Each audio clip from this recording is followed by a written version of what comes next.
Yo, what's up? What's up? We live. It's Seed Talk, stuff to make your seeds walk.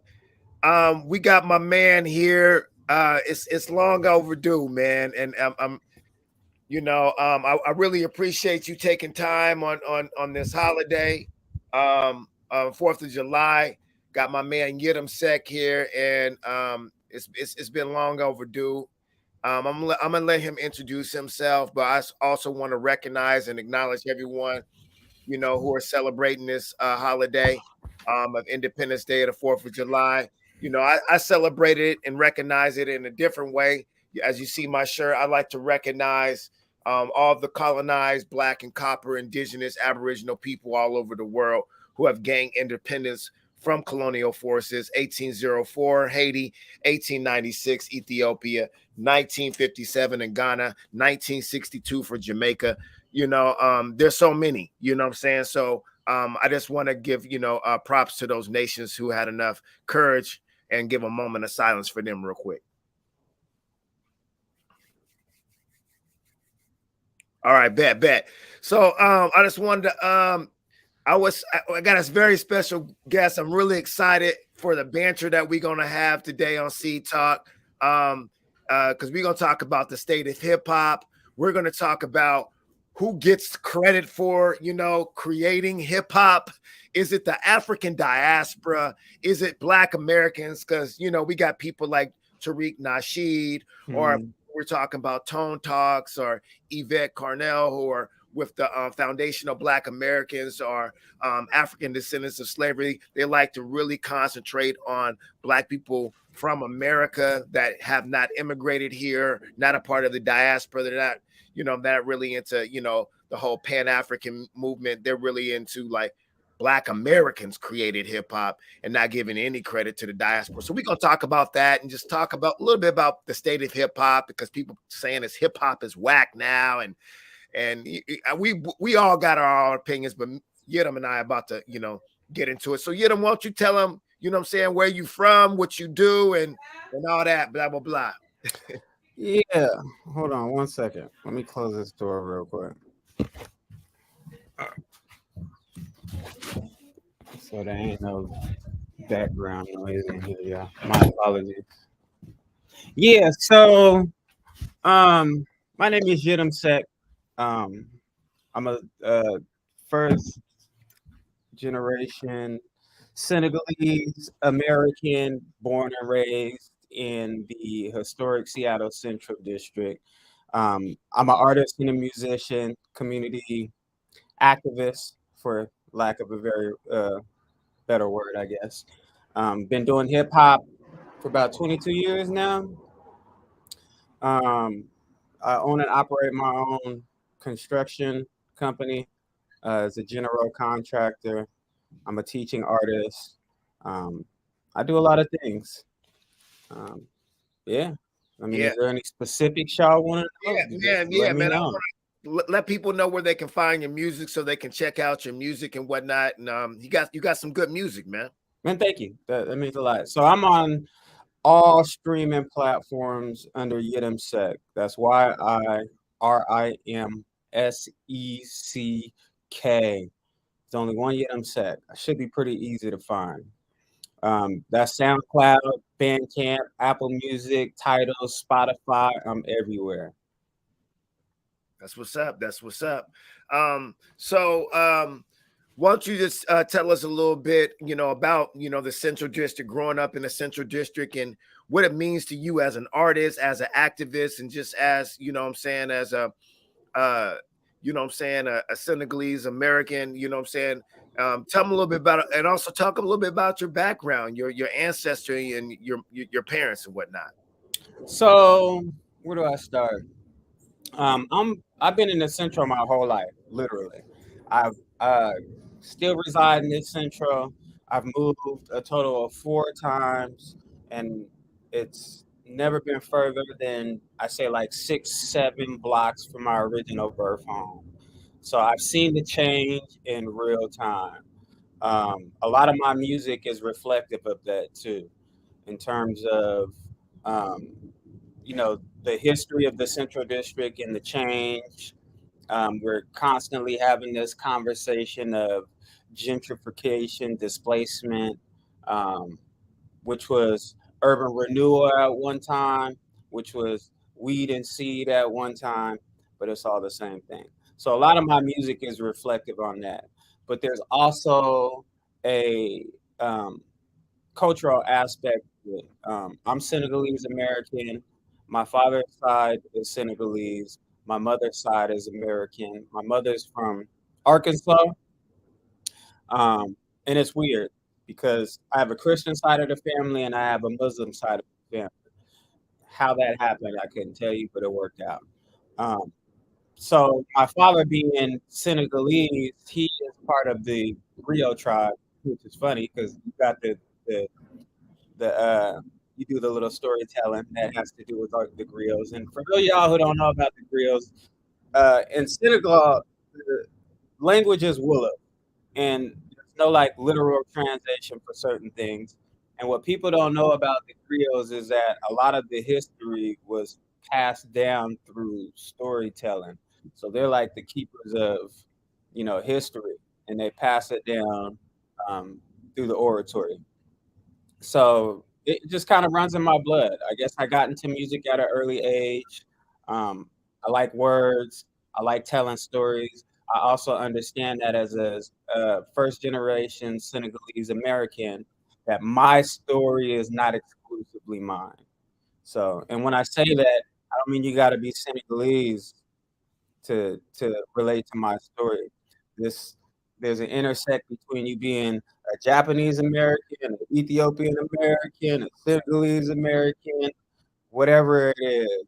Um, just you know, trying to maintain your culture and fit in with the American culture was always a delicate tightrope for me.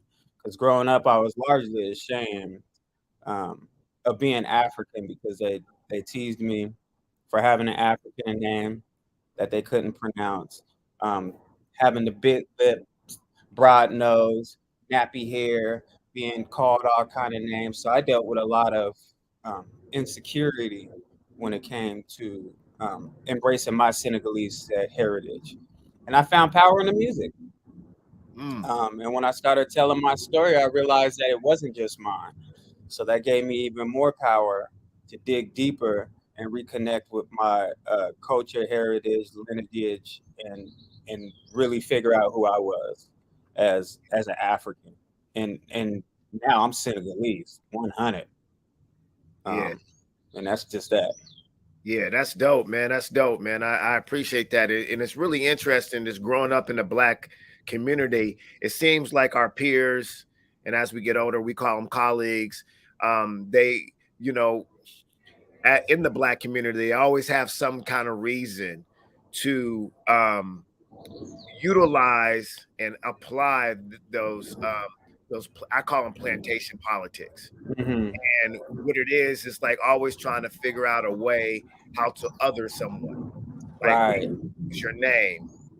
It was where you're from, where your father was from, because he was from Africa. And I remember it was a term back in the day they used to call, a person with strong African features an African booty scratcher. Scratcher. Ah, bro, I always say that. Yeah. It was And tar it's baby. Yeah, It was exactly. So they always had a way to other us, and we learned that from the colonizer. And it's really interesting that we're having this conversation, or I wouldn't say interesting. It's very serendipitous, I should say, and just right on point and accurate that we be having this conversation on the 4th of July or the 4th of July when they're celebrating their independence. We were still enslaved. And these are the things that keep us enslaved. When we're talking about the independence of America, then we need to start really talking about how we keep ourselves non-independent and dependent on America. And a lot of that talk that we do to talk about the skin color of each other and whatnot is the way we do it. And me growing up, it was definitely conversations and comments and a lot of critiquing of my nose. I had to grow into my nose and hmm I really appreciate my nose because I have like a traditional African, I call it an African indigenous nose. It has features of, a stereotypical Native American nose, but also the wide nostrils of, African ancestry. And I just remember being embarrassed by my nose, Mm-hmm. my thick eyebrows, and my nappy hair too, man. Right. It wasn't the good hair. And then as I got older, it was just like trying to embrace my Native American culture, what I'm saying? Coming, my grandmother said we were, Blackfoot, but I just think that she was saying that because our feet are black. Hey, but that's the go-to for black people though. It's like Exactly. I'm Blackfoot. But as I got older, I was like, maybe it might have been more like maybe Choctaw or Right, right. whatnot. So it's really interesting once you start doing these deep dives and go down those rabbit holes into your culture. You, like you said, there is a lot of intersection that, Africans that were brought here in America, Africans that stayed on the continent, that they have. You know what I'm saying? Whether it's the regalia that they wear, it's the culture, it's the custom Mm-hmm. that they have. Like, we share a lot of those things. You mentioned that your mom is from Arkansas, and one of my partners, he enlightened me on something, that his ancestry is actually from Arkansas, and he educated me on 1919, September 30th, which was the Elaine massacre, where Mm. 200 plus black men and women and children were murdered in a protest, and that led to his family migrating up to Detroit. And Mm. so it's like, I'm sure your father can talk it about, his relationship, with the colonizer in Africa. My point is no matter where we go, we have these, I'm saying, relationships with the colonizers, and there's a culture that comes out of it, that is coupled, I'm saying, with the trauma. And you Right. talked about the griot, and I'm like, the griot is the rapper. We're gonna get into Let's that and all that, let's be real. There's um, something before we get into that though. There's an yeah, yeah. important piece that I always tell people. Like my mom got a lot of slack. She came up in she was a Pan Africanist. So she grew up in the era of the 60s where everybody was trying to reconnect with their African heritage. They was changing their names, they was dressing the part, they were really trying to find where they came from. And so she got a lot of slack, was even called pretentious and fake because she chose to be an African versus being an American. And she always told folks, man, like we all from Africa. If you don't know where you from, you need to point to the map and pick a place. That's what she always told us. But that forced you to ask the question of like where I'm really from and doing a deep dive in exploring like the history of you and your people. And I don't think a lot of people like understand that a lot of our parents came out of that. The whole daishikis, the the name changing to Ades, Afuas, and The bays, Karimus. the bays, Like the L's, yeah. right, The X's, right. the Muhammad's, yeah. Right. I get it. I didn't understand it back then, but I get it now. And there's another part of that is that what I do appreciate about this younger generation is that they're more open to dating um, people who are not American or identify as an American. Like when I was coming up, it was terrible to be African. They didn't want nothing to do with you. You wasn't getting hollered at by the girls. You was being made fun of. But It that's was if you. not I cool. think that's if you were a dude, though. If, Because yeah, the women was fine. The yeah, yeah, dudes, yeah. right? So you can But you know imagine. what?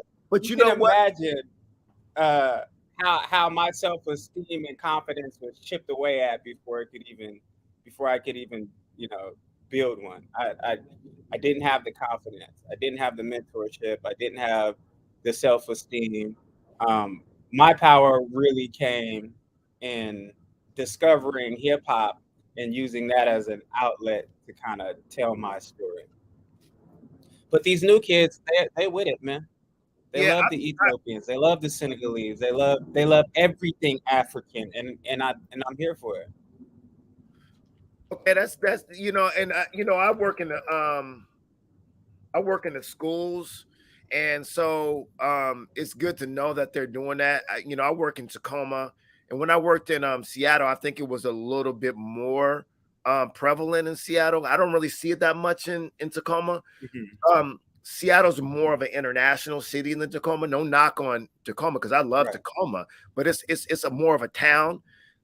Se- Seattle has really mutated and evolved into Mhm. a very international city. It's always been an international, but it's really, like you said, it really embraces East Africans and things of that nature.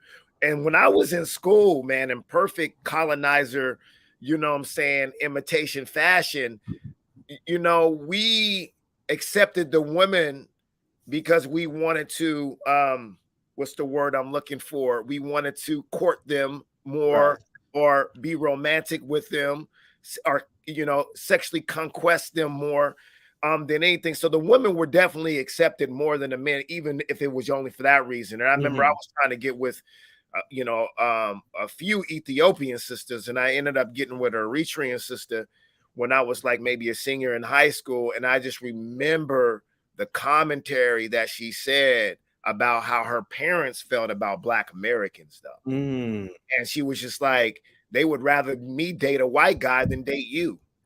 You know what I'm Woo. saying? And I was like, damn. And she was like, yeah, man, we got about 2 or 3 hours, and you cannot be here. They cannot do this. You gotta go. Gotta go. And You was out the window like Friday, huh? yeah, man, she was a cool sister though, man. But I saw her as a sister. I saw her just as just another version of blackness. You know what I Mhm. mean? You mentioned something called Pan Africanism. Can you explain to the public like what is Pan Africanism, and we want to talk about like how that shares a lot of intersection with hip hop because you said you made a comment. I think what you were trying to say, what I heard you saying is people talk stuff about you, for having strong African features in your name and stuff like that, but you really found your confidence and your self-esteem through music. I feel like you were trying to say you found it through music and hip hop. I did. Yeah, Okay. man. That was, to answer your question about the Pan Africanism, though, is to put it very simply. I think that was a movement of people just really trying to reconnect with their ancestry and better educate themselves. I think Pan African is broad. Like I think there's a lot to unpack there. Um, my mother listened to a lot of John Henry Clark. Um, who was it? Ivan Van Sertima. Um, like really understanding that their contributions to modern civilization went far beyond the history of slavery and our contributions to American civilization. Um, so Pan Africanism is, I grew up just with my mother constantly trying to, educate us about the accomplishments of Africans and what they brought and contributed here to American society. Yeah. I've met your mom several times, and um, it she has a demeanor and a posture and an energy, It's and scary, bro. It's scary. Just thank you, thank you, thank you, thank you. don't even. You ain't gotta beat around the bush on here. I So I was know, gonna, I yeah, was gonna you use a know my different mom, word, so but we ain't listen, gotta. Yeah, it's beautiful though. I was gonna use the word intimidating. that too. Yeah, She's about that. Like real talk. she walks straight up, her posture, how she sits. I mean, you gotta come correct, Right, around her because I was an educator in Seattle, mhm, and so so some of your siblings were, my students at right, Garfield and right. whatnot. And so I got to know your mom and everything. But I don't think a lot of people who are watching this throughout the country really understanding this, and this is a part of what we do on Sea Talk. And I'm glad that you can speak to this more than I can because you've been a resident there. People don't understand how black Seattle is, man. They really be sloughing on the blackness that came out of Seattle. Like we had the second largest chapter of the Black Panther Party. We had Jimi Hendrix come out of here. Garfield High School had Quincy Jones. We're claiming Quincy. You know, he can have dual citizenship. Chicago can claim him too. But I mean, Ray Charles ran these streets with his blind self. You know what I'm saying? But what people don't understand is that your mom grew up in an area of the country that was so strong with the Pan-Africanism. Like it was like almost being in a different planet, man. Really, and that's when I real yeah, tough. and when I met her, it was just like, damn, I was just like, this is a powerful woman. And what you guys are, and that's a whole different episode, but what your family is doing to hold on to the real estate and create a cultural, you know what I'm saying, landmark to say that we're still there in the Central District is really powerful. So I commend you for doing that. The thing about it is, this Pan Africanism was about connecting the diaspora too.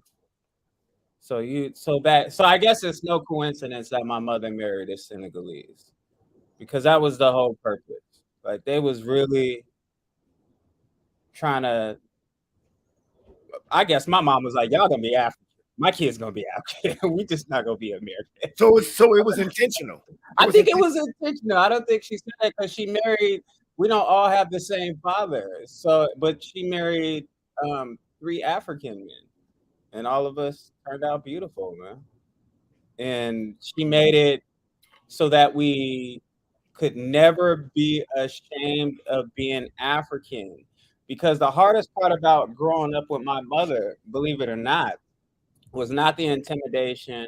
It was not me having to kind of explain why the way she is. Believe it or not, though, the hardest part about growing up with my mother is that she fully became an African in ways that a lot of people didn't during the Pan-Africanism, during that whole era. Like you had people who would wear the medallions and wear the She was wearing the dashiki. headdress and God, everything. she was full on. She was, and when I say full on, I always tell people, I grew up with a mother who knew more about African history than some Africans. Oh yeah. She was more African than some Africans. I knew some Africans who were more American than American. But she decided that she was gonna fully embrace this, from the head wrap to the jewelry. And if you know my mother, she's a phenomenal jeweler. Like she makes these beautiful pieces, and they're not just ornamental. She traveled all around the world to collect one of a kind beads that were worth hundreds, sometimes in the thousands, to make these pieces. But she took it a bit further and learned the history behind them. So there's a story behind everything: the mud cloths, the kentes, the head wraps. Bro, she was killing cats out here. Oh, you think you know, but you don't know. Mm-hmm. She would go to these lectures and rip them apart, bro, and ask some of the toughest questions. I mean, she was just an intellectual. And part of that was due to her history, because, and not to go too deep into it, but she grew up became ill in her teens and was in a full body cast because she had tuberculosis. So she was bedridden for about a year, if not longer. That's when she went into a deep dive and started really educating herself, growing up in the deep South and dealing with segregation and racism and all that. Prior to my grandfather moving the family up here, she tells me the story of how she went into the library, and I want to say she found a book on George Washington Carver, and that was the first time that she realized that Black people wrote books. Before that, she had never been introduced to any Black literature. So at that point, she became addicted and just took this deep dive. What's up with your mom now? I mean, what's the history on your mom? Oh man, she's alive and well, bro. She's reclusive. I don't know who's watching this, but she don't fuck with nobody. Dog, she ain't with all that, bro. You want to be around her. It got to be for a purpose. Like she's largely disappointed in what this city's becoming. She don't come out, bro. Yeah, yeah. And there's something to be said about when you grow older and all those people who were in the movement with you have died and passed on, and then this new generation doesn't speak the same language as the older generation, and is not really open to speaking the language that she speaks. I don't think she really has the ability to dumb it down. You gotta level up for her, man. Yeah, man. Shout out to moms, man, to all earth, man. Being a just being a legend, a living ancestor amongst us, man, and just really a community treasure, man. So we appreciate the contributions she's made to our community and whatnot. I wanted to transition real quick, man. When you talk about Pan-Africanism, we can't talk about the Not Out of Africa movement. Mm. Are you familiar with this? I've heard about it, but I ain't giving no attention. I'm gonna give a little premise for it, and you can tell me what you think. It's the premise that we are not out of Africa, we are already here, and it seemed like they go out of their way to try to dismiss all the contributions of the diaspora and of Pan-Africanism and whatnot. And just basically say, well, we're not African. No, we're Native American, we're Aboriginal. So, wait, We're is this the conversation about the foundational Africans versus what's that other group that's beefing? Like the foundational Black Americans. That's Tariq Nasheed. Right. ADOS, American Descendants of Slavery, which is Yvette Carnell and Tone Talks. So look, man, to answer your question about us being here, I partly agree with that. I believe we was everywhere prior to slavery. I also don't really believe history. Me and my lady have this conversation because we don't directly control the narrative anymore. And with everything going digital, they can just, they can change up shit in a minute. But I will say, for those folks who are claiming that we have been here, I think their motivations are a little bit different because those are the same ones who are fighting for reparations and is trying to get some money from America. So if they can successfully prove that we were here prior to slavery, it goes beyond reparations. It's now a land thing. We need our land back at that point. But then there becomes this conflict where they'll use these narratives, and now there's a beef between the natives. Sort of like every time there is an attack on the Asian community or the Jewish community, they immediately want to say it's anti something. And I'm not saying that doesn't exist, but some of these events are just random and one off. But it fits the narrative, so they run with it. But in this case, I think they're trying to prove that we've been here. Now it goes beyond reparations, and now we're entitled to the land that we actually sitting on. Whereas the natives is like, bro, we've been here, B. This is us. And I'm rocking with the natives. That's just me. Like, yeah, I agree with you. I see it both ways. And I totally agree. I think you hit it dead on. I have these discussions with like my brother Doug Rand, who's a Moor. yep. He's a part of the Moor Science Temple, and they were like, he's really big on this stuff. Hey, Logic, man, stop calling yourself Black. And what he means by that is he's saying that in legal documents that are formulated by these Europeans, it doesn't say Black. And I get it. I get it. But it doesn't mean I'm not Black.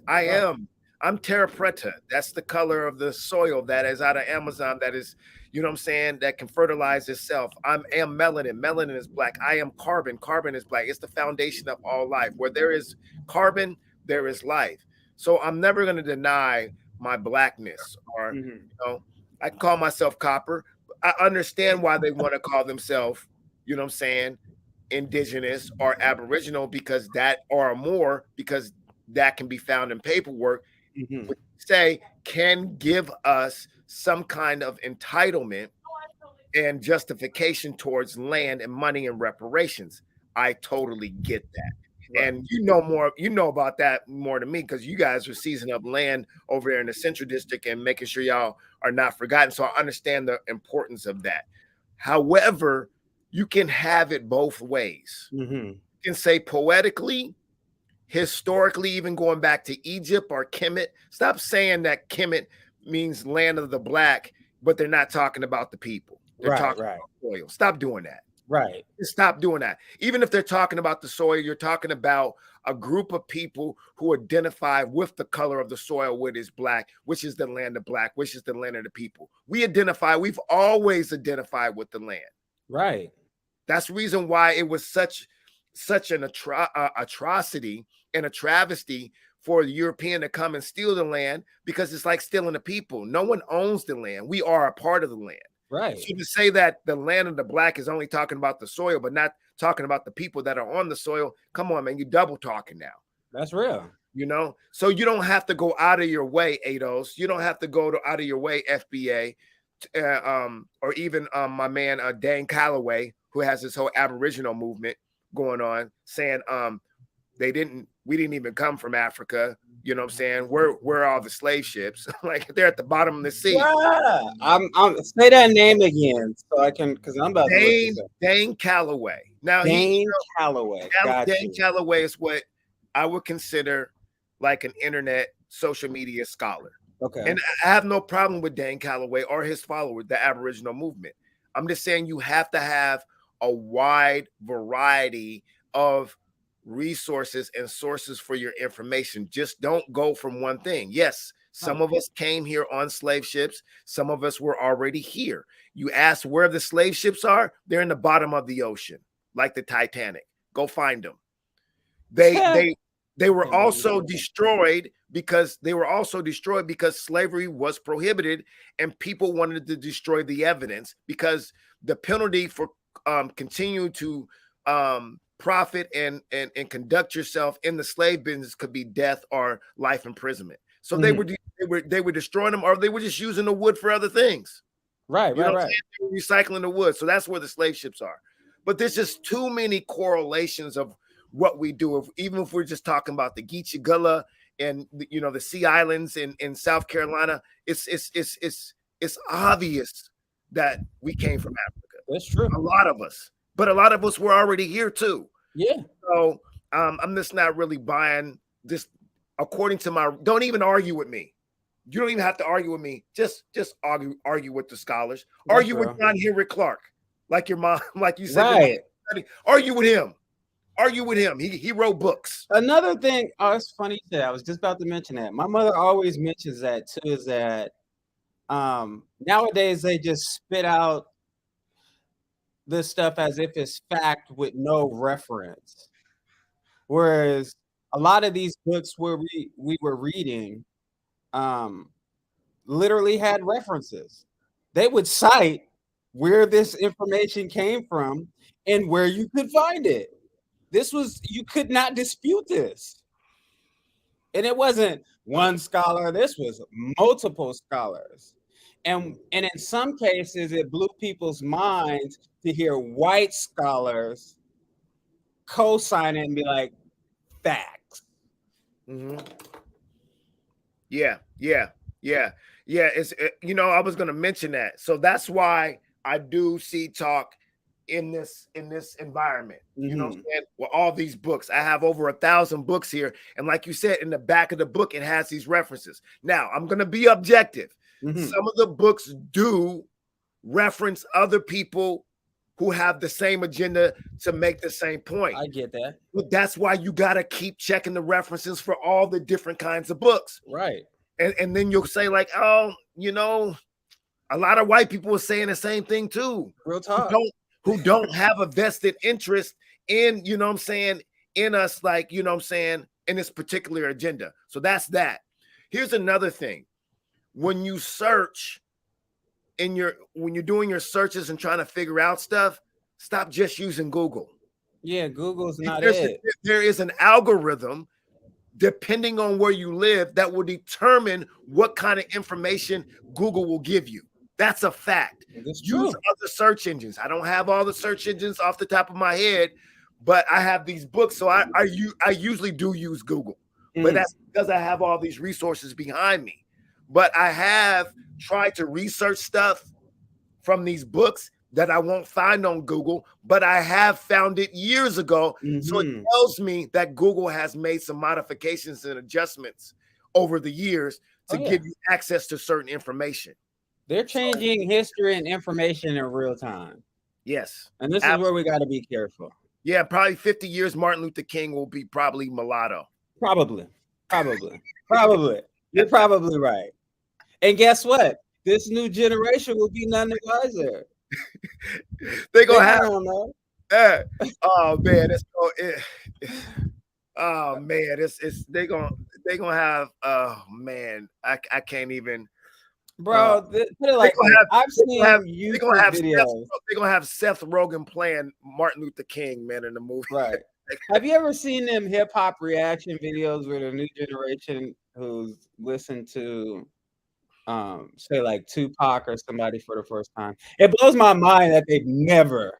Oh no, I've never seen that. Bro, it's almost laughable. It's like, man, where y'all been at?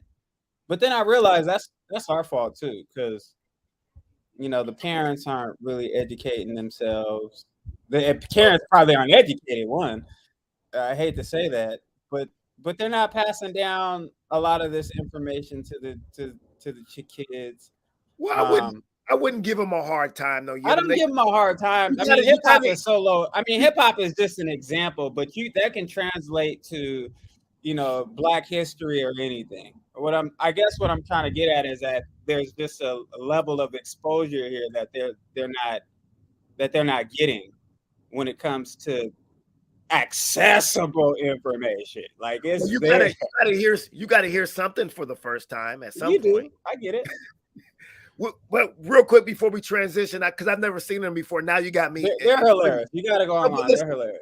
What do they do when they first hear Tupac? Bro, they realize that what they've been consuming is not it. Oh, really? No, it blows my mind.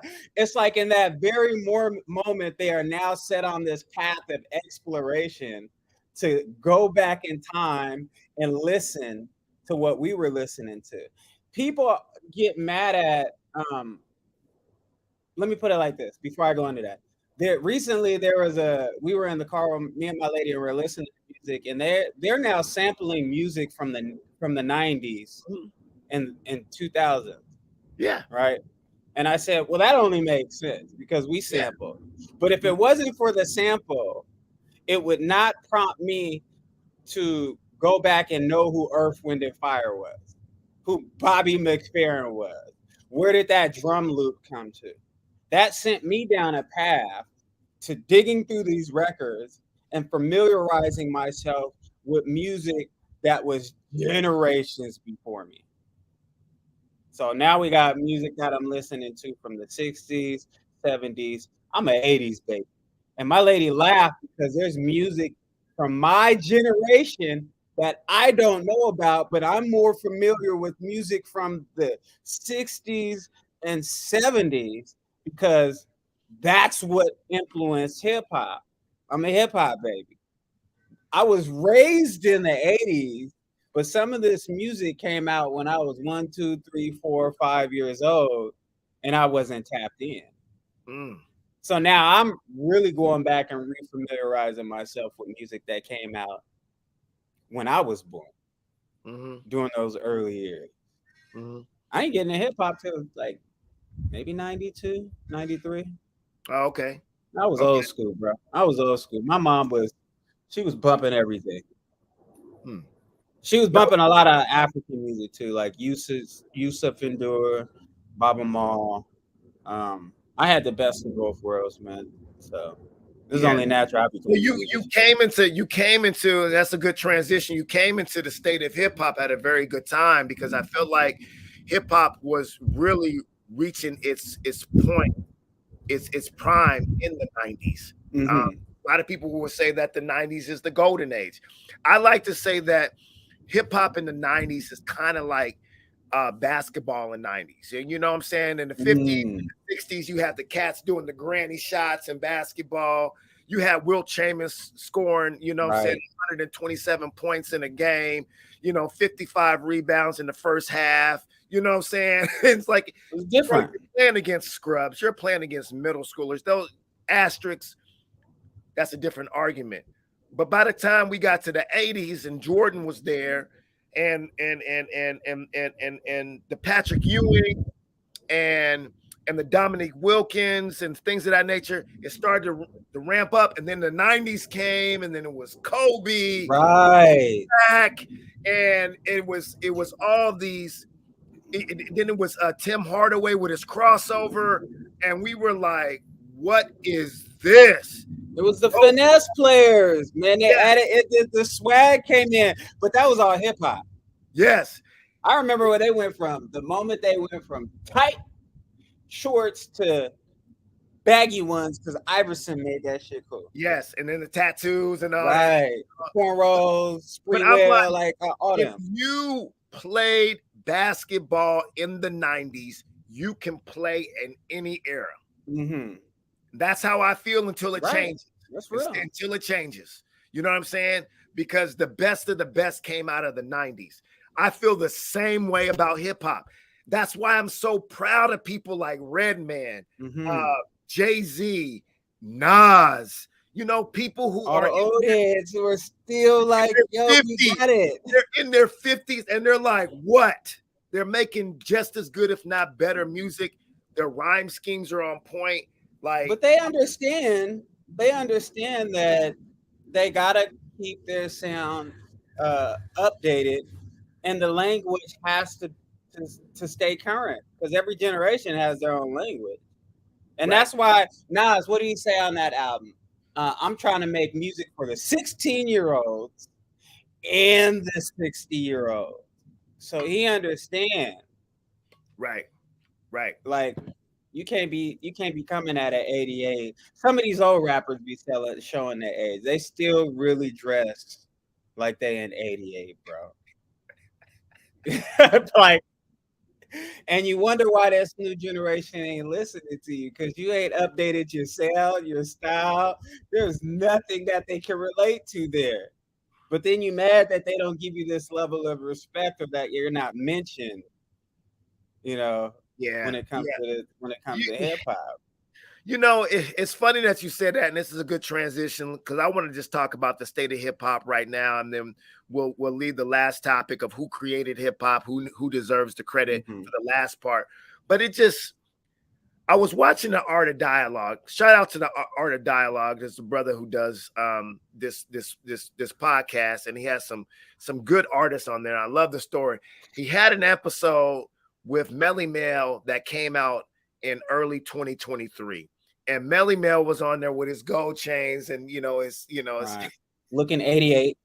Let's just keep it a buck. I love Melly Mel, man, because he was the first one to really do the conscious rap. Right. And then like people just took his style and they just built on it and they got better. But he really hasn't come to terms with it yet. Right.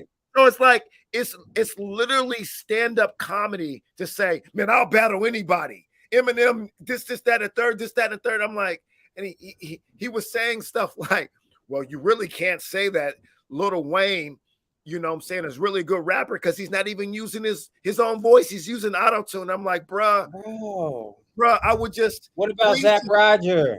And I'm just like, bro, exactly. Stop it. It's Peter Frampton. But listen, it's like, I'm just like, bro, I would love for you to entertain me by I would pay for it. I would literally pay for him to see him battle Eminem or Lil Wayne. And I couldn't help but be petty. It's the Pisces in me. I was like, see, that's why you got knocked out by Willie D back in the day. You did not say that. Well, not, of course, he didn't hear you. But had somebody said that conversation would have went left real quick. I was like, I said to myself, see, that's the reason why you got knocked out by Willie D, because you still got a big head. Even back in the day, he was talking about, hey, I'll fight Willie D. Willie D was like, man, you do not want this smoke. And he, Right. yeah. Ooh. But what do you when I say let's talk about the state of hip hop? Because people be like, man, hip hop is whack these days, it's corny, it's watered down, the mainstream ain't this, that, and the third. Before I give my point of view, when I say let's talk about the state of hip hop, what are your first thoughts right now about the state of hip hop? My first thoughts, everything is hip hop. That's first and foremost. Two, it's long and appropriated. So when people say hip hop is dead, they're looking at it from a commercial industry corporate POV, right? They prop up and promote what they want you to see, right? I also caution people, like, the one thing I do hate about this hip hop is that the machine has taken over and the algorithm only pumps out the negative. But even this young generation, I'm a teaching artist, bro. And when I step into these environments in the public school system, into the residency, Teen Life Center, working with Healthy You Can, like all these organizations that I work with, you have a conversation with these young kids, and they'll tell you that this is whack. They are hungry to get introduced to something new, right? Something different. Half of them aren't listening to these mainstream artists like that. Another thing is, I think that we failed these kids because go and invite one of them to the studio and see how their attitude change. Go get one of these kids and say, yo, y'all come to the lab with me and really work with them in the studio. And they will stop creating the bullshit that they're creating. Like, you show them like some dope beats, different rhyme schemes. Duh, their life will change. They will not make music the same. Show them how to tell a story, their story. Teach them how to really unpack that and not be afraid to put that in the music. Because a lot of this music is the same three topics that we always talk about. It's just said different and in clever ways. Sex, money, and drugs. Right. And violence. It's the same thing. And most times you get an artist who's giving you 2 verses or 3 verses of the same content, just said differently. Dog, you just said what you said down here, you said up top. I cut this off after the first 16. I know where we're going. Most times I'm there for the hook anyway. I'm not even there for. I'm there so for the hook. You're a hook focused guy. I say that because we have to caution ourselves when listening to this music, man. Like, a lot of us co-sign this music in ways that we don't know, because they'll give you a dope beat and your head's already nodding in an agreement before they've said anything. So they can come with a fuck my baby mama, yada yada, and you still going like this because that beat is hitting. That hook come, it's so dumbed down and repetitive, but it's catchy because we're swag. We're people who are we're swag. We love like dope beats, rhymes, melodies, catchiness, cadences. Like, we just naturally gravitate to all that. So even I find myself listening to a lot of this crap music, and sometimes I get so caught up in the loop that if I still myself long enough, I realize how stupid it sounds. All right. So a lot of times I'm telling folks, like, I don't, we co-sign a lot of stuff that we don't know we're co-signing. Yeah. It's interesting that you said that you into the hook. I think that's the first time I've ever heard. Well, it's not the first time I've heard that. Because if I'm listening to a song, I ain't waiting for the hook. Because if you don't get I'm a patient guy when it comes to music. Yeah. I listen to a lot of stuff. I'm gonna be honest with you. If you don't get me within the first 10 seconds, I'm gone. Yeah. That's why for a lot of people whose beats aren't all that tight, if in the first 10 seconds the beat don't grab me, I'm out. That's why a lot of cats who got really good lyrics, they probably should just go a cappella for the first 5 seconds and then bring the whack ass beat in. Right. You got a whack ass beat with some tight lyrics. Just say that, man. Just a bass line and just rap because I love lyrics. That's my focus is the lyrics. But I need the beat to grab me first, and then I'll listen to you. Like for instance, I was listening to that new Young Thug. You know, someone said, "Hey man, that new Young Thug is hot." I'm like, okay, let me give it. And some of it was fire. You know what I'm saying? But if he didn't grab me with that beat, man, the beat selection got to be on point. It's all about vibration with me. Bro, we had this kind of talked about this briefly because we talked about this Killer Mike album. And you said there was a question you posed to me in a text message of who I thought the dopest feature was. And when I said Killer Mike, you kind of cut me off because you were like, I don't want to hear Andre 3000. Nah, not at all. I thought you were gonna say Andre 3000. I love Andre 3000. Yeah, but I wasn't impressed by that verse. Yeah, I wasn't impressed. I learned how to verses. I think the fact that there's something to be said about access and exclusivity. Andre 3000 has a brand now to where he's kind of like Jay Electronica. Like Jay Electronica is both dope and a disappointment in a sense. Yeah, they got the same baby mama, so I guess it makes sense. Oh, well, there you go. You're wrong for that. Stop it. I just went to that concert. That was a dope concert, bro. Okay. But I say that to say, like, there's something to be said about artists who make their appearance so scarce that when they drop, everything is dope. Everything then becomes dope because it's rare that we hear this guy. This cats is thirsty, man. But what did I say to you? I listened to this, and the one artist that caught me is the one artist I don't even listen to, and that was Future. That hook, that melody, what he said. If Future switched it up, bro, he would be unstoppable. Because the way that was crafted, and he may not have wrote that. Killer or some writers in the back might have just gave him the lyrics. I see this all the time and said, sing that how you sing it. Yeah. But beyond everything else, I tend to extract and unpack lyrics differently. So the messaging for me is what got me. And to hear it come from Future, who's super heavy with the auto-tune, and then have this like dope melody and this dope messaging, it got me. It made me want to go back and revisit and listen to some Future. I've never bumped a Future album ever. That's what's happening. You know what hip hop is, the state of hip hop has actually, taught me to be open-minded to different demographics and stuff like that, and respecting it. I'm not really impressed or into Future. I really don't be feeling it. That's the thing. I do love that. I do appreciate. I do like that album Hendrix, and he'll have some good cuts. He's hit or miss with me.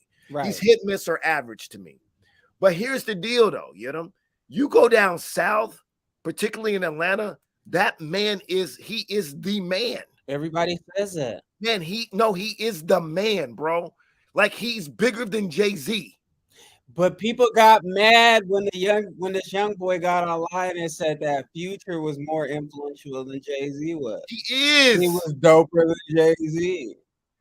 I don't know if he's doper, but he is. I mean, there's levels of dopeness. But I just some people levels of dope. There's different kinds of dope. Some people are on meth, some people are on meth, some people are on crack, some are on that fentanyl. Right. I don't know. But listen, I'm not gonna disrespect the South, man. The South got a good ear. People forget that all Black American music comes out of the South. And we have to understand something to say. The South, what people don't want to acknowledge is that the South has always had its own language and culture outside of hip hop. And the South has influenced hip hop more than people want to give credit. We always go to the East Coast or, West Coast did that thing. Nah, the South heavily influenced hip hop in ways that people do not want to talk about. Yeah. And the thing about it is, it's that country twang. It's the way they talk. It's the way they're not as articulate as we are up north. So equate that with them being unintelligent or uneducated, which we all know some of the most brilliant minds came from the South, bro. Let's keep it a buck. From segregated schools. Right. George Washington Carver. Don't be no fool. George Washington Carver came out of segregated schools and was, hired by the government because of his genius and because he was able to make so many inventions out of the dang peanut. But that's just the tip of the iceberg of what George Washington Carver came. Right. But that's just to fortify your point that the South, like Andre 3, another throwback, another callback, like Andre 3000 said infamously, the South got something to say. Right, on the award show. It's the foundation of Black music. It is the most influential aspect of hip-hop music. I will argue that because our music came out of the South, out of the churches, out of folk music, you know what I'm saying, out of Negro spirituals. You know what I'm saying? So my point is, to understand the state of hip-hop, we need more people like you, and we're gonna have a different episode when we talk about more about what you do in the classroom and teaching young people, because once people know that, it gives a different vantage point and a different perspective of what to look for and listen for. You start seeing with your ears. Right. You know what I'm saying? It's like, oh, Yirim taught me this, Logic taught me this. Now I hear this different. I hear this totally different. I listen to the Ghetto Boys differently once I understood the culture. You know what I'm saying? Then I really was like, man, Bro, it's funny you said that. Recently, I was on Reddit and somebody brought up, there was this whole thread on Project Pat, right? And I was like, it got real interesting because people were kind of breaking down why they were so dope. 3-6 Mafia now. I immediately went and bumped some of that. Bro, there was so much, and I always tell people, less is more in a lot of cases. Them beats are so stripped down. That language is, you listen to Chicken Head's dope. Bro. You watch the video and there's this interaction between the girl and the dude, and they're just kind of having, and the way it was wrote with the back and forth. I'm listening to this, I'm listening to the beat, I'm listening to what they were saying. It's super relatable. And I tell people, what makes Drake the dopest artist of our generation, and you can argue me all you want about how dope he is or not, his content is super relatable. Yeah. Super relatable. And the way he paints the picture, you can visualize it and put yourself in there. Yeah, but his dad's from the South, so there we go. Stop playing with me. And he's always talking about his dad being, I think, from Memphis. Come on. Like that, yeah. I think his dad's from Memphis. He always talks about his dad, you know what I'm saying? But when we talk about this, is a great transition. You know what I'm saying? Let's pivot. Okay. So who created hip-hop? We just now talked about the South. You know what I'm saying? How much credit do we give to Black Americans in the African diaspora? Wait, hold on. Let me give an introduction real quick. Okay. Why I want to talk about this. Busta Rhymes caught a lot of flack. I think Fat Joe caught some flack too, because Fat Joe and basically Busta Rhymes are saying basically the same thing. Busta Rhymes is speaking from the fact that his family and his ancestry is from the Caribbean. I think he might be Jamaican. And so he was like, man, hip hop was created by basically, a person from the Caribbean. And, Fat Joe has said, was created by Latinos and Blacks. A lot of Black people, you know what I'm saying, who are on that foundational Black American thing and that ADOS, American descendants of slavery, was like, nah, man, that's all Black people. Black people created all of hip hop. I'm like, I feel some type of way about this. That's the King James version of actually what happened. Like, what's your take on that? On like who created hip hop and how much credit do we give Black Americans, and the African? Yeah, people gonna hate me for this one. So this is the thing. Everything came from Africa. I don't give a fuck. We are the ones. There would be no modern music if it wasn't for Africans and their contributions. Let's get that out the way. And we talked about this, Logic. This is how these powers are able to appropriate and take our culture. I am in agreement with both of these parties.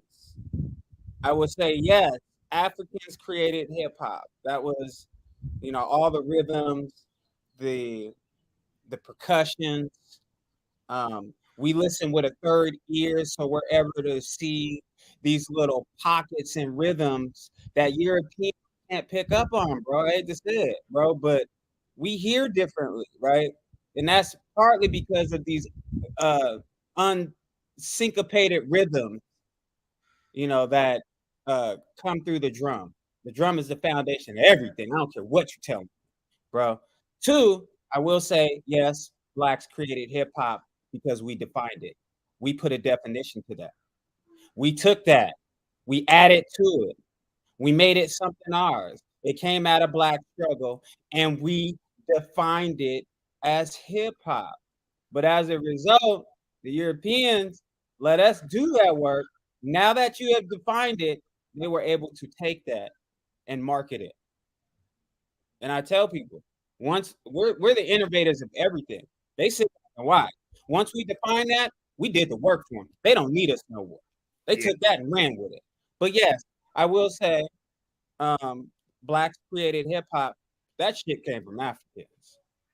Yeah. Yeah. Cut and dry.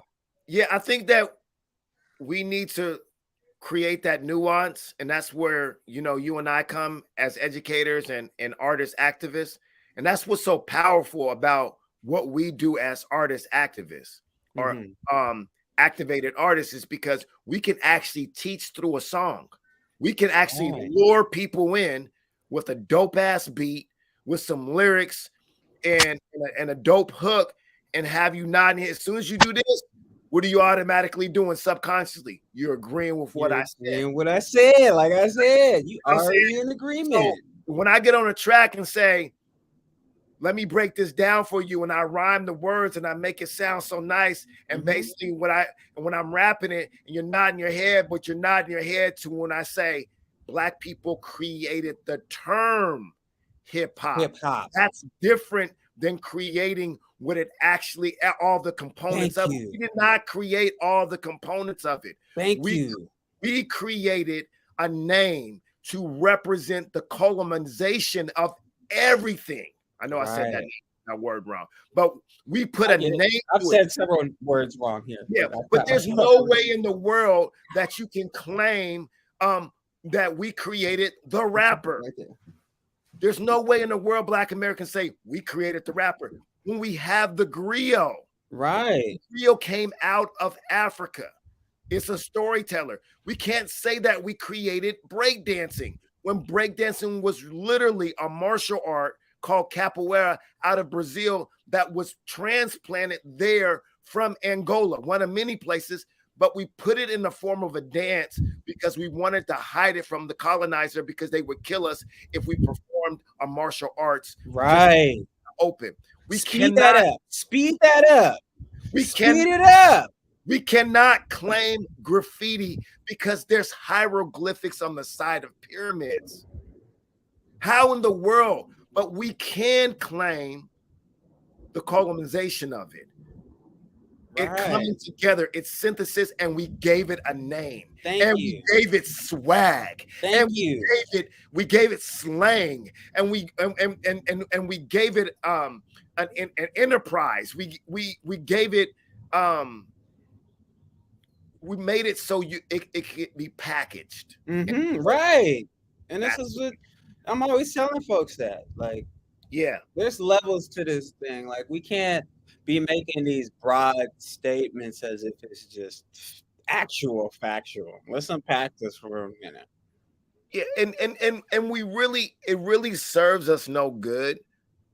But if we really look at it, it really serves us no good to say that we created hip hop, everything about it. The reason why is we're stronger as a diaspora than we are as a single entity just here in America.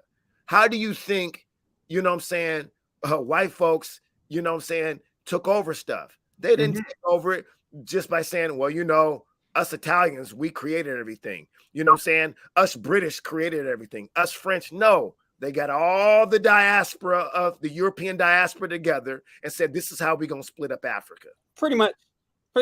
That's what they did. So and hey, bro, people celebrate like the World Cup. I tell people soccer is the coldest ass sport ever. This is how white supremacy is propped up and maintained, is through these sporting events. I'd be like, y'all got to start looking at this differently. This is not just a sport.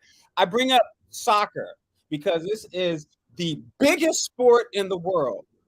But the ones who are on top, the teams and the clubs that are on top, are all European. But if you look at them, all their top players are taken out of Africa, South America. Goddamn, they continents of color, bro. They went and got and extracted the best of us to play for them. The same thing with basketball, to maintain and prop up white supremacy, bro. But the same thing with basketball, bro. The United States team, the U.S. team is nothing but a whole bunch of black folks winning the gold medal for America. Like, y'all celebrating this shit like as if it's to that 240 mil that they giving these players, these 100 mil. That's cool. Kudos. I love it. You know why? Because we don't know what they're doing behind the scenes with that money. But trust and believe, man, there's a bag that they getting 5, 6, 7, 8 times what they're paying out to these folks to ensure that they stay on top. Right. And then there's this contract. You can't talk that conscious shit, bro. Well, you're on contract. There's certain things you just can't do. Yeah. I mean, there's so much intersection. Like, I mean, it's basically interchangeable. Whether you talking about hip hop, whether you talking about sports, it doesn't matter. It's the same filter and the same engine that they put us through. They're going to use us, you know what I'm saying, to protect their interest, you know what I'm saying, and maintain their dominance. Right. But they need us to do it. They do. Yep. So one of the things we do, I mean, we can keep going. We can have a part 2 on this, but one of the things we do on C Talk, we here with Yirim Seck, you know what I'm saying, artist, activist, educator, teacher. You know, he wears many hats, father, son, all that. One of the things we do on C Talk after we have this conversation, we talk about what is the plan of action. So based on what we've talked about today, what is the plan of action? And also if you can give, you know what I'm saying, the public, you know, some homework to do, you know what I'm saying, and whatnot. So based on what we talked about, what do you think the plan of action is, man? I would say this starts with the babies, man. We got to start educating these kids. Because one thing we fell off at, and I don't know where it stopped with one generation, is that you look at every other culture and it's pretty much plug and play. Like they raise their kids to step in where they stepped off at. And I always tell people like, China is winning. They're becoming a world dominant power because they have a 5,000-year plan. They write their history in advance and they live it out as they go. They raise their kids in a way to where they're still with the same values and beliefs. So when I die, they ready. They're in position, bro. It's plug and play. Somebody, and I see this with a lot of, like, people don't know this about me, and I don't tell it, but I deal with a lot of money. And when I say that is that my circle, there's like millions in my circle, right? And the one thing I noticed is that what they do about their kids is it's all about financial literacy. It's all about entrepreneurism and the understanding that you're going to be driving this machine when I'm done. And they raise them accordingly. And I think we got to apply those same thoughts and methods when it comes to hip hop and our culture. Because it's all hip. People say hip hop and they think it's just music. Nah, bro. You see what Virgil Abloh did with, you know, the whole brand before he died. I mean, we literally have created a culture that is all hip hop. Point. That's hip hop. Tell me it ain't. I don't care what it is. Fashion, music, sports, even education. Because now they're studying hip hop in university. They got Lupe teaching a class at Harvard. Yeah, they got that. They've been and had college courses, you know what I'm saying, on Tupac for years. Right. They got now Kendrick's winning the Pulitzers for storytelling. Everything's hip hop. We've made it so easy for these folks to get paid. And that's why we have to keep innovating. We have to stay ahead of the curve.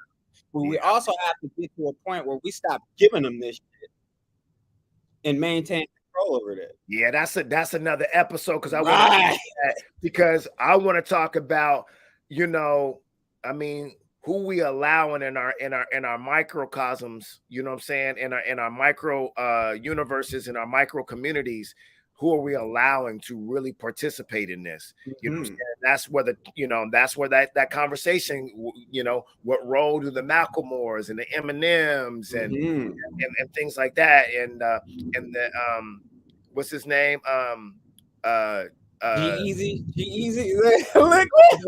I mean, like they're I mean, like we can speak on Malcolm more because we know Ben. You know what I'm saying? Right. He's a positive dude. You know what I'm saying? Right. So I feel like we're very responsible when it comes to him. We've taught him well, and he's a very responsible artist. Some people might disagree, but that's for a different story. But in a different episode. But I think the plan of action is to add on to what you said is to educate on the history of hip hop and how this is a movement and a tool to really address generational trauma and how it can help us be better people. The art of storytelling is the way that you heal. Like I could tell, I could have some kind of feelings about Yirim. You can have some kind of feelings about me that aren't good. But as soon as you sit down and hear my story, it increases the likelihood to be like, okay, man. Right. I actually like that. this guy. I understand why Logic acts and says the way, right. the things he does, because we have a story that intersects and, you know, we have something in common. So I don't, this is the thing. I don't get mad at, Black people for not liking white people as I do for white people, not black people, right? And let me break this down. Okay. I always ask myself, like, what did we do to deserve slavery? Like, we had all this fucked up shit, and psychologically, it's still happening. Like, we're still suffering the trauma of that. And then through media, visuals, what they choose, the people they choose to use as a prop to kind of make sure that white supremacy is reinforced to stay strong through the music and everything else, right? There's all that. But I'm always telling folks, like, you got to understand, there's a experience that Black people have had dealing with white folks that are pretty general. Like, we're all in agreement that this shit is real. It's happening. You can't be mad at us for having this shared experience, knowing it to be fact, right? And it continues to happen, right? So I kind of tell people, like, my daughter, perfect example, she was one of 6 Black kids in this whole entire private school. She's only been to 2 private schools in her life, and I won't mention the name. But there was one girl in particular who she always had an issue with, right? And so I always said, this is where this is where it starts at, is at her experience dealing with white people, and is starting early. One, we have these white people who are like, I don't see color. Fuck, my daughter see color, because every bad thing that's happening to her is coming from a white person. or a white kid. And that's partly due to her environment.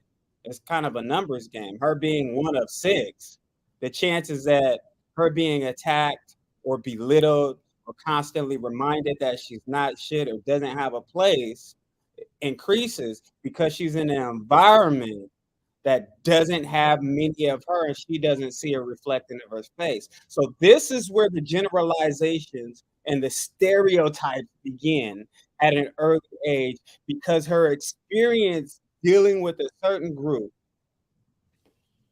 has been the same all across the board her whole. So she's gonna grow up, start believing that every white person is the same because that's been her experience. Mm-hmm. And I always tell people, it ain't our responsibility to change racism. White folks got to do that. Y'all got to do that work. Mm-hmm. Yeah, it's our, and getting back to the to add on to what you said, it's our responsibility to heal ourselves, though. You know what I'm saying? It is. That's what hip hop does. It gives us but we need to have a lot more ownership of it. And we can do it first on the micro level first, and then it can spread out. So your homework, I would say, for people out there listening to this, is share some playlists of artists that are not a part of the mainstream, that are that they say something impressive, that say something different, that say something unique. Get about 5 artists, you know what I'm saying, in their albums, put together a playlist and get with someone and then sit down and say, man, what you got? Man, I got me some YBN Corday. Check out this album. And he's filthy, by the way. Yeah, he's dope. You know what I'm saying? I got some Clear Soul Forces out of Detroit. They're a dope group out of Detroit. You know what I'm saying? So it's like there's so many, groups out there. I got some Immortal Technique. You ever heard of him? He's dope. Let me, this album that he came out with years ago. Just, it's dope. It's filthy. You know what I'm saying? So that's the homework that I have, man. It's just like, listen to, music that is new to you. You got to understand, if something came out in 88 and you ain't heard it, it's new music. Right. It's new to me. It's new to you. I mean, it blew my mind the first time I heard The Last Poets. And I was like 3 decades behind. Hey, but that just goes back to that earlier question of who created hip hop, because it was all drums. Right. And I met those brothers. I interviewed them. Do you know they changed Obio Dune? Anyway, the whole point is a lot of the members, if not all of the members, have African names. There you go. Pan-Africanism. Bro, it's all hip hop.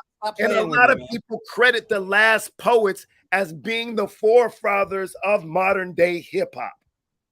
I can't deny or confirm that. I mean, no, I'm just saying. That's one way to look at it. Bobby McFerrin was rapping. Yep, Gil Scott Heron was rapping. Yeah, we had this conversation about mumble rap. Every generation has it. It was scatting. Oh, yeah. We got to talk about that. Yeah, we got to talk. Okay, there's so much we could talk about here. But this whole mumble rap thing is that's nothing new. Let's end it like this, man. Okay. Tell them where they can find your music, how they can get in contact with you. One more again. I'll put your Cash App if you want me to, or your Venmo inside the comments when this comes out. But tell them where they can get your music, how they can support you, and where you at. Man, so you can support me directly by running up them numbers, man. It don't mean nothing, but people like numbers, whatever. Mm-hmm. That lets me know that my music's being heard. Run up them numbers. I'm all across all the streaming platforms as Yirim Seck. You want to shoot me some ducats? A little bit of change, that's cool too. Not necessary. I'd rather you spend $2 with me on Bandcamp versus you sending me anything. Just go and throw your boy $5 on the album. Yep. And I got good music on, and that's the best way you could directly support me, is by spending with me on Bandcamp.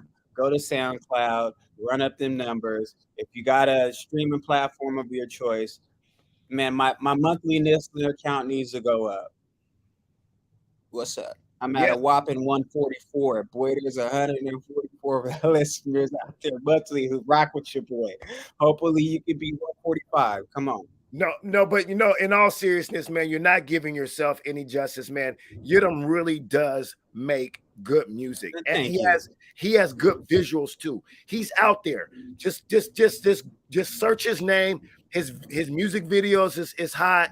Thank you. Even had a movement where he had the 206 shirts that were red, I'm black. coming out for those. I just put another order in, and I got you. And Okay. yes, thank you Yes. for all of that. I got new music on the way. I just dropped the joint called "It All Falls Down." Run those numbers up, and I got more stuff to come, man. Yeah. Look, man. Look.